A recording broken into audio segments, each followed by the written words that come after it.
En el magazín de OVE tendremos a Ricardo Reguera, investigador y experto en vestimenta tradicional canaria. Andrea Pérez visitará las santeras de la Virgen de los Dolores. Y después de la publicidad estará Jorge Blasco y Adrián García de la Hoz. Nos hablarán de la carrera solidaria a favor de los enfermos de esclerosis múltiple. Y finalizaremos con lo que fue el pregón de las fiestas de los Dolores.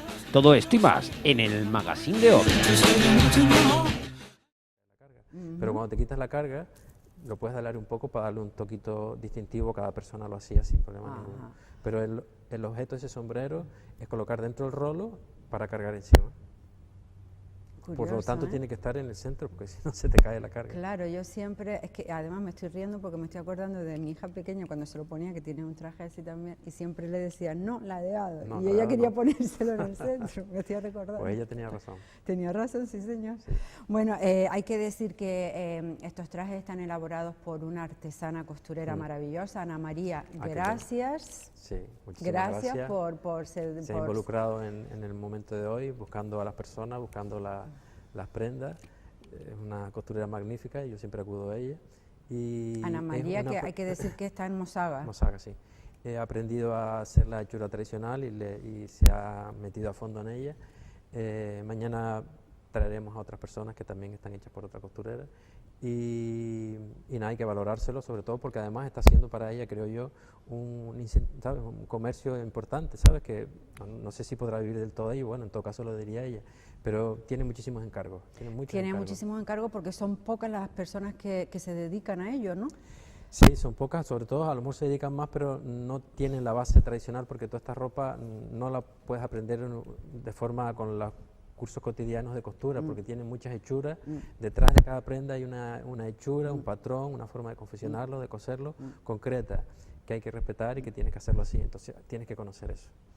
Ojalá Ana María tenga ya alguien detrás a quien esté enseñando, para que no se pierda. Bueno, otra de las, ya lo adelanto aquí, otra de las iniciativas de la campaña es hacer un curso dirigido a personas que quieran confeccionarse indumentarias tradicionales. A mí me encantaría. Que va a empezar, se va a presentar el proyecto, bueno, estaba incluido en el proyecto, pero no daba tiempo de abordarlo. Entonces se está organizando ahora y supongo que empezará en breve. Muy bien. Bueno, vamos a volver a la vestimenta de Itaiza, ahora vamos con Santi. La falda, me llama la atención muchísimo, que se lo dije yo a ella, la tela.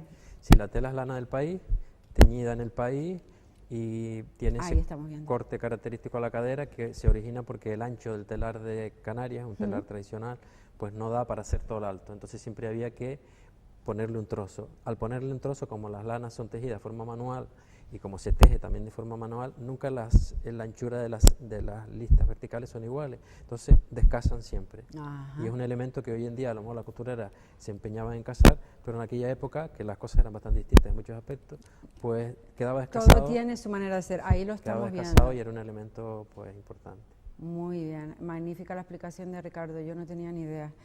Bueno, si quisiéramos ir vestida con este traje típico de finales del siglo XVIII-XIX, me decía, y no tenemos a mano a Ana María, que si la tenemos, que está en Mosaga y podemos acudir a ella, ¿cómo podemos recrearlo un poco fielmente? Aunque no sea con esa tela, por ejemplo. Sí, vamos a ver, incluso después cuando esté... Si es que es posible, Ricardo, sí, tú dime. Vamos a ver, lo ideal sería que la tela de la falda fuera tejida, pero tenemos testimonios gráficos de personas vestidas cotidianamente con faldas listadas ya de importación, entonces ya no hace falta el corte de la cadera. Siguiendo la tradición de las faldas listadas se las siguen poniendo, pero el resto de las prendas son las mismas, el justillo, la toca. También incidir en el llamar bien a cada una de las prendas, no llamar chaleco a eso que tiene ella, que es un justillo, no llamar pañuelo, no llamar pañuelo a la toca, por ejemplo, conservar los nombres que tiene, que es son mucha falta de información, por ejemplo, yo no lo sabía. Son elementos importantes. Y después si quieres incidimos en él.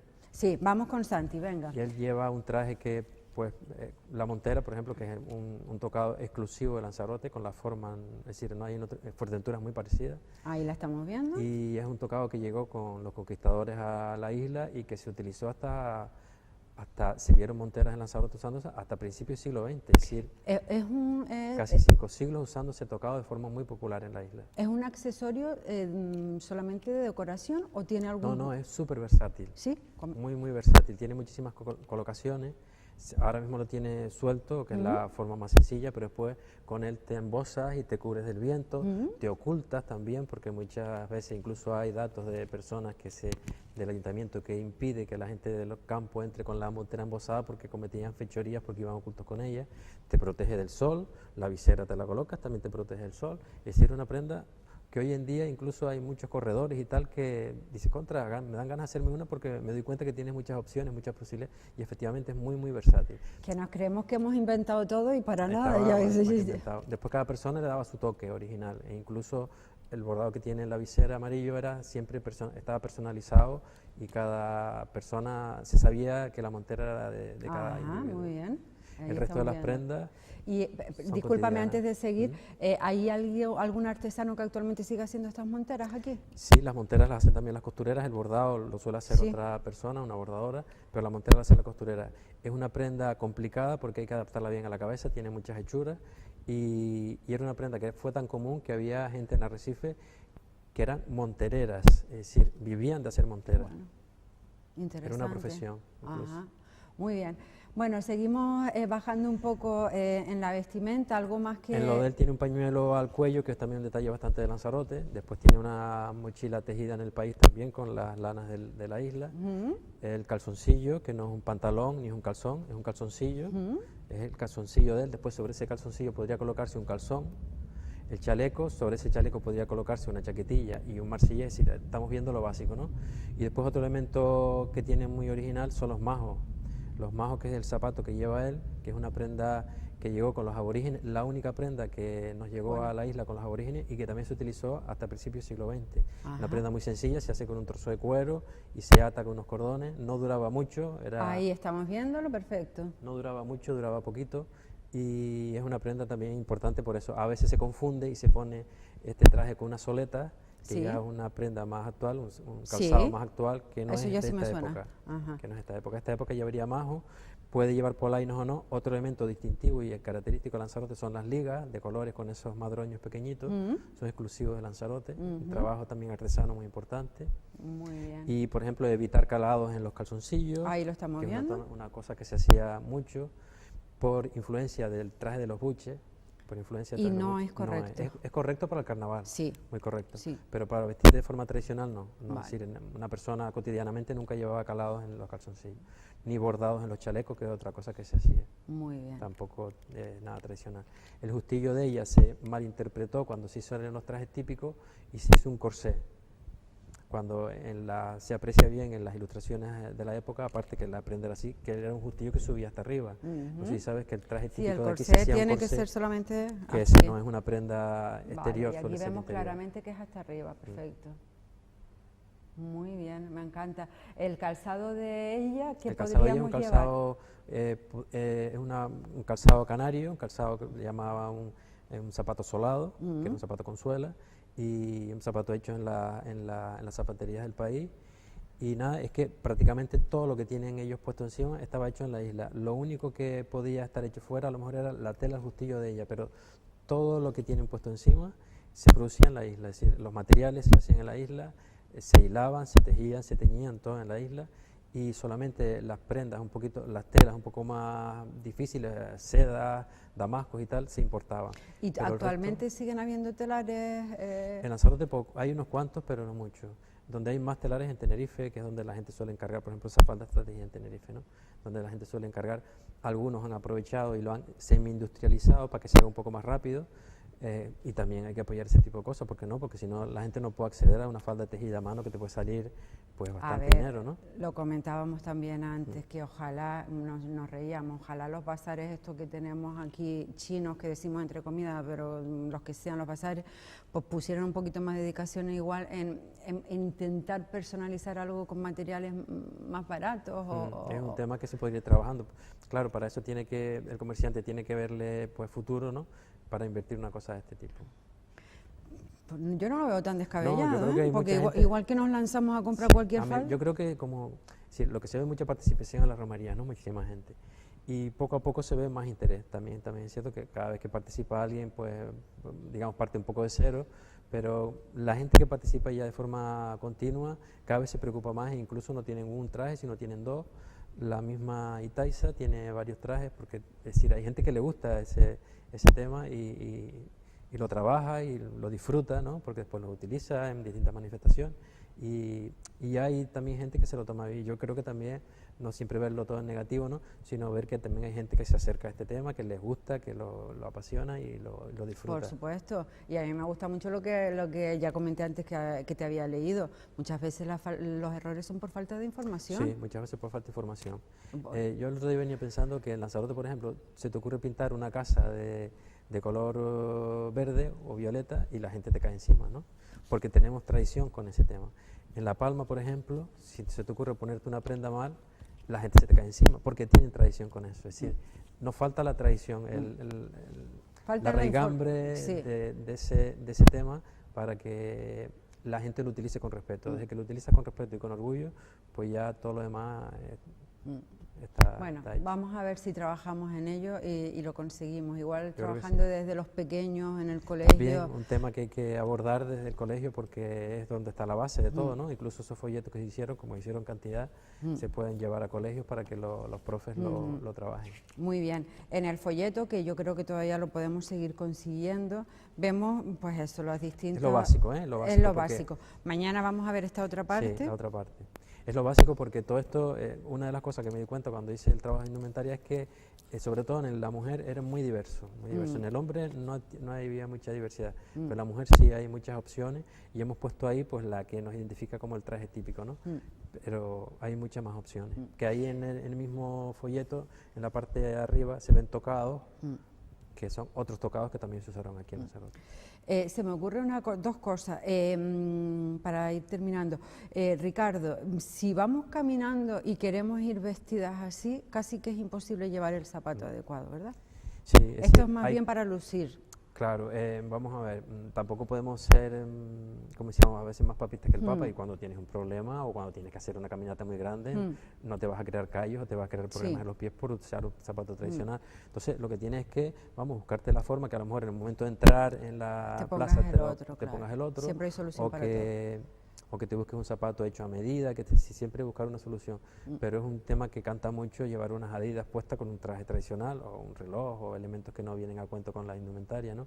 Hay que intentarlo y hacer todo lo posible, pero por supuesto no ni enfermarse ni perjudicarse por una cosa de este tipo. Sí, efectivamente, hay solución para todo. Y otra cosa que estoy leyendo en el folleto, el tema de la ropa interior que no se ve, pero que también es muy importante, ¿no? Es muy importante, sobre todo porque se pierde, ¿no? Porque como no se ve, se pierde el interés. Pero hay prendas interiores muy interesantes. Por ejemplo, otro fallo que se suele hacer con el traje que tiene ella es colocarle pololos. Los pololos son unas prendas que se inventaron directamente en las agrupaciones folclóricas cuando surgen las agrupaciones folclóricas, que no son de toda la vida. Los grupos folclóricos empiezan a mitad del siglo XX, por ahí. Entonces se inventan los pololos porque cuando dan vueltas pues se le ve la zona interior, entonces se ponen esos pololos. Pero en esa época no se usaba nada de forma interior, las enaguas nada más. Y una camisa, la camisa que ella tiene puesta debe llegarle hasta la rodilla.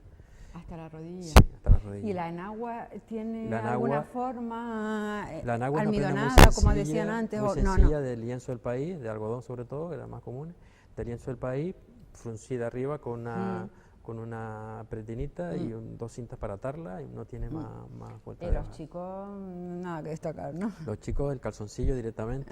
El hecho de que los buches fueron los que, digamos, influenciaron después en la ropa típica que usaron los grupos folclóricos al meterle esos bordados, esos calados, en el traje de la chica. Bueno, no por los buches, en el traje de la chica pues las lentejuelas y los bordados que tampoco venían a cuento, no tienen nada que ver. Y ya nos hemos ido quedando con esa parte. Exacto, que no. Y entonces se quedaron ahí y ahora estamos intentando excluirlos porque no son tradicionales, vamos. Bueno, yo me quedo con el mensaje final de Ricardo, usarlos con respeto y con orgullo, hacerlos sentir lo nuestro, ¿verdad? Sí que sí. Bueno, mañana vamos a tener de nuevo a otro par de modelos, de chico y chica, con una nueva versión de vestimenta más moderna. Más cercana en el tiempo, sí. Más también cercana. Tradicional, típica, porque esto es un traje de campo, un traje campesino o de habitantes normales y corrientes de Lanzarote. Los que van a venir después también van a hacer lo mismo. Muy bien, estupendo. Bueno, Ricardo, te lo agradezco muchísimo. Por favor, Ana María se llama la artesana, la costurera. Ana María, gracias, gracias, gracias. Muy orgullosa de tu trabajo, me encanta, espectacular, ¿eh? Gracias por haberlo cedido. A ustedes dos, gracias por el tiempo y por pasar este calor con los focos. Muchas gracias. Y a ti, Ricardo, por todo tu tiempo, encantado. que sé que... Sobre todo que viene la romería ahora y hace falta esto. Hace falta, claro, que es el sábado. Mañana vamos a tener a Ricardo otra vez con otra versión. Pero muy agradecida de tu tiempo y de tu involucración para que todo el mundo vea lo que realmente es vestimenta tradicional. Muchísimas gracias. Bueno, continuamos con nuestro programa de hoy y bueno, y seguimos hablando de Nuestra Señora, la Virgen de los Dolores. Mi compañera Andrea Pérez estuvo con las santeras de la Virgen hace poquísimos días y esto fue lo que nos contaron.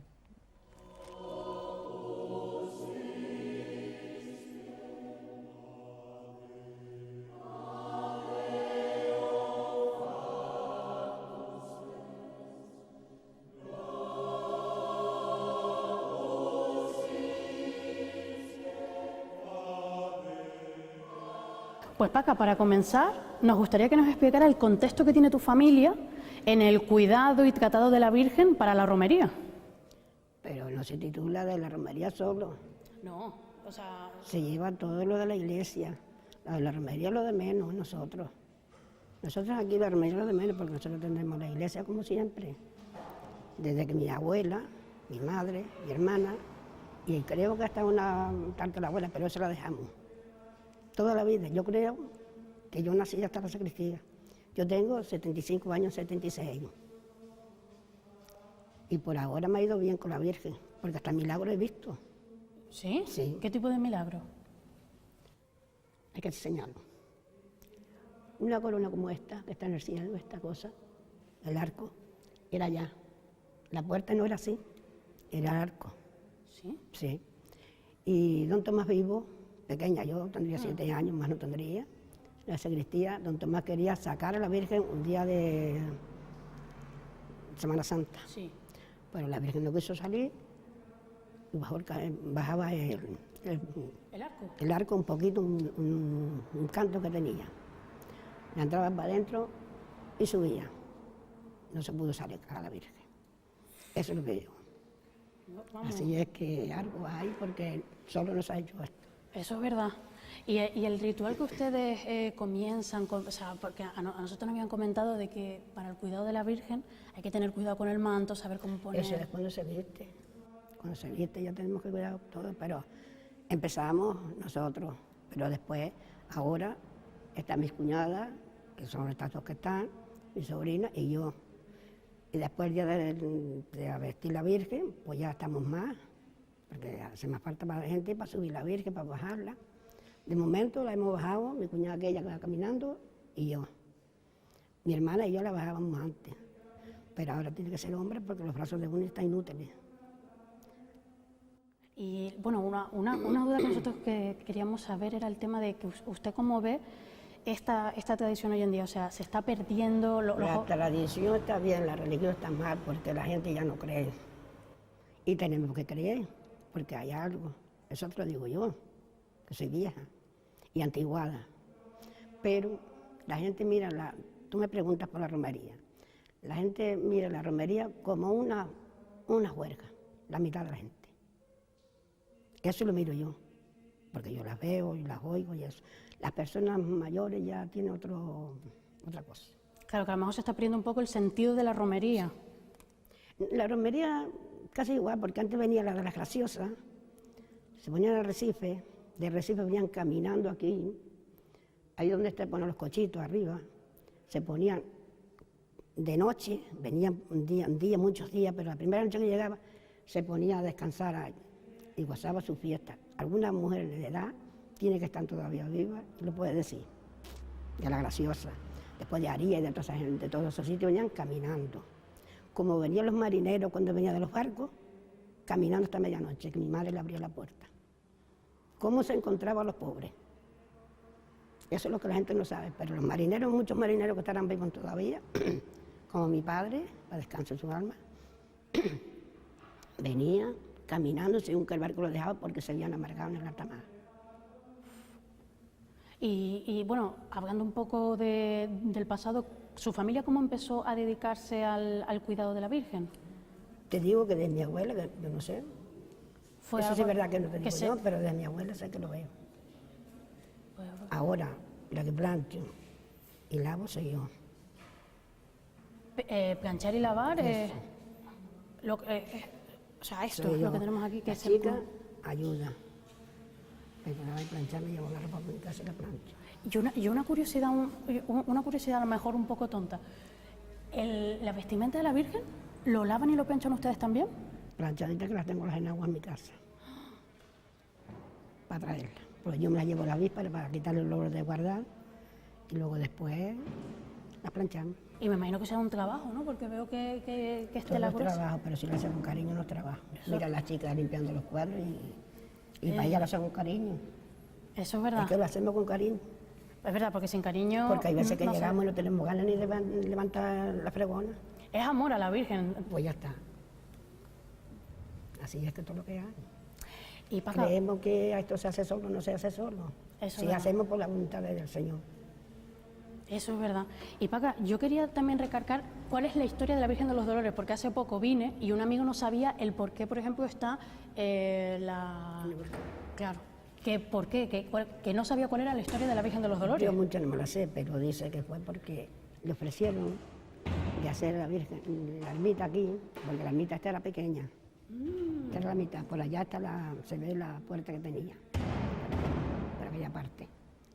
Y dice que como no se lo hacía, pues la Virgen se le presentó. Eso dice la gente. Yo no sé, eso sí es verdad que no he encontrado los libros aquí, porque cuando arreglaron la sacristía, tiraron todos los libros viejos, que es donde estaría la historia. Yo he escuchado la historia de que ella avisó a un pastorcito de que el volcán eso. Es la misma, ¿no? Y que luego le pidió que si podían hacer la ermita, pues si no, esto salía. Y hay un hombre valiente, pues se le puso la cruz y allá paró. Y Paca, ¿cuáles son tus deseos para esta romería o para la Virgen? Que haya salud, que no haya accidente. Que no haya accidentes estos locos que están por ahí matando gente, porque son otra cosa. Pues muchísimas gracias, Paca.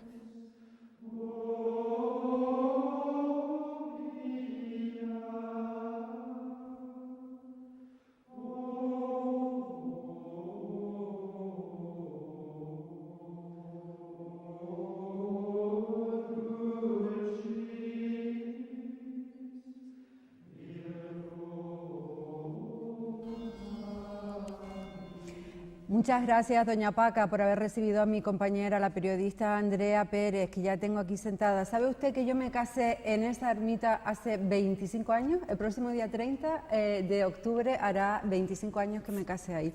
Andrea, ¿qué tal? Pues muchísimas gracias otra vez por invitarme. Cuéntame, ¿qué te pareció la conversación con doña Paca? Pues mira, bueno, en primer lugar contar un detalle, que es que Paca no sabía que la íbamos a entrevistar ese día, o sea, la pilló de sorpresa gracias a su sobrina, que consiguió que estuviera ahí, porque dice la sobrina, es que si le digo a mi tía que ustedes vienen ese día a entrevistarla, no va. Claro. Y no hubiésemos perdido, bueno, las anécdotas que ella ha contado. ¿Sí? Yo, por ejemplo, he de decir personalmente que soy más de filosofía que de religión, y hablando con Paca, pues la verdad es que me empecé a interesar por este mundo, sobre todo cuando ella empezó, bueno, lo he dicho en el reportaje, el momento que ella vivió un milagro de la Virgen. Ajá. Son cosas que te van llamando la atención. Ajá. Y además te sientes muy bien y te llena el hablar con alguien que su familia se lleva dedicando a este cuidado de la Virgen desde hace bastante un montón de tiempo. Ahora tiene a las sobrinas como... Exacto. Ayudantes, digamos. Son, o los que los que siguen con la misma tarea. Exacto, o sea, Paca ha seguido ese trabajo que siguió su madre y ahora la ayudan sus sobrinas. Además, ahí estamos viendo imágenes. Eso es. Bueno, es quienes cuidan, aparte de a la Virgen, un poco el templo también, ¿no?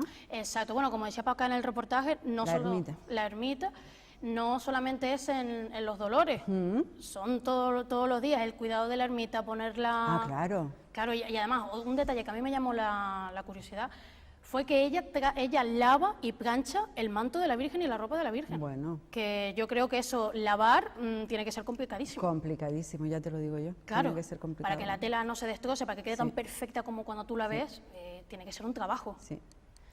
Porque no sé cuánto tiempo tendrá el manto, supongo que los irán cambiando. Bueno, eso es otro cantar. Reportera de esta casa, Andrea Pérez, un placer como siempre tu reportaje. No sé si mañana tendremos otro o no. Por desgracia no, pero para la siguiente semana, Contamos atentos, contigo. que vamos a tener uno que vale mucho la pena también. Estupendo. Ya iremos adelantando. Estupendo, muy bien. Un placer, gracias, Andrea. Muchas gracias. A ustedes, déjenme hacer una pequeñísima parada de publicidad y regresamos enseguida.